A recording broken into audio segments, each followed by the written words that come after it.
Yes, there's been a net migration gain of 30,600, but they're still leaving this country. Kiwis are leaving, migrants are leaving, so, is New Zealand becoming a place that people just don't want to live?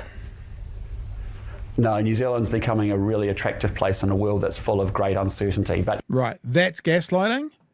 That's like saying you've just been given the information that a huge number of people are leaving, and it seems like they're leaving because they don't want to be here. Is that right? And he's basically saying, no, all those people who left want to be here.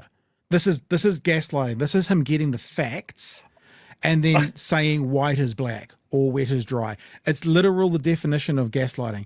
Jenny May's just explained again the numbers, and hopefully Luxon will explain it for a fifth time to us, and said because all these people are leaving, it looks like that people don't want to be here. Is that right? And he says no, they want to be here. Then why are they leaving, Mr. Luxon, if they want to be here?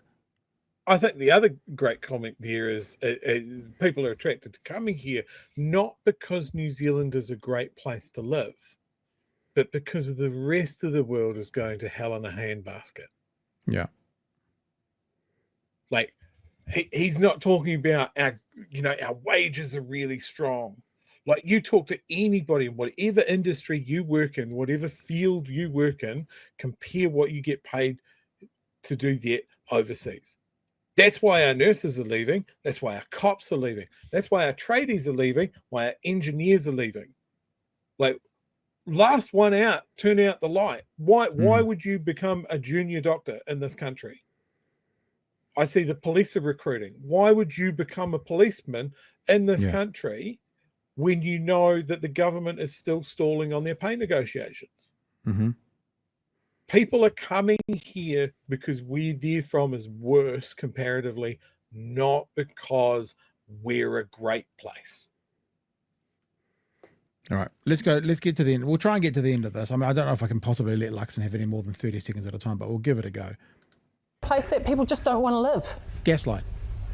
no, New Zealand's becoming a really attractive place in a world that's full of great Except for all those people who have left it. uncertainty. But you just Who think Australia is more attractive. always, Jenny May, just in terms of the numbers, you always have inflows and outflows of people coming and going into any country.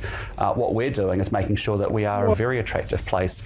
If you've looked at what we've done recently around, say, investor settings, I mean, this is a hard. I've worked in breakfast radio behind the scenes, having to organise interviews. It's kind of hard. They have a really limited time. But the obvious question here for the host is, if it's such an attractive place to be, Mr. Luxon, why are so many people leaving? That's it. And then get the answer, which will be some kind of word salad. actual people who want to come to New Zealand, invest and partner with a New Zealand company, we've made that much easier than it is in the UK or Australia to where that didn't work in Australia and it was selling retirement, basically. Do something similar. We've got fantastic talent that wants to come to New Zealand, invest in New Zealand, and actually be part of our country, and that's an awesome thing. So, yeah, we've got, but as I said, the work really is that we've got to lay up. Notice the hiccup, when he stumbles, what it means? It means he's lying. Something's about to come out that's bullshit. A future for our kids and our grandkids where they actually say, if I work hard, I can get ahead and do well for myself. I can actually walk safely around my business, my community, my home, and know that I'm going to be tough on crime. Law and order's under control. I need to know my kids are going to get a good education relative to what they see in Australia or Singapore or Canada or somewhere else in the world. And I need to know that my parents and my... Does that mean they're going to start funding schools here like they do in those countries as well? Paying teachers like they do in those countries as well? Whereas what he's saying we don't make those comparisons, Pat. We're going to treat our education staffing far worse in those countries, but we're going to expect them to get the same results. I know I've told you this story before, but I remember a radio boss of mine in Tauranga used David Letterman as an example of doing prep. And he was like, you should be prepping like David Letterman. And I just looked at him, and he was my senior.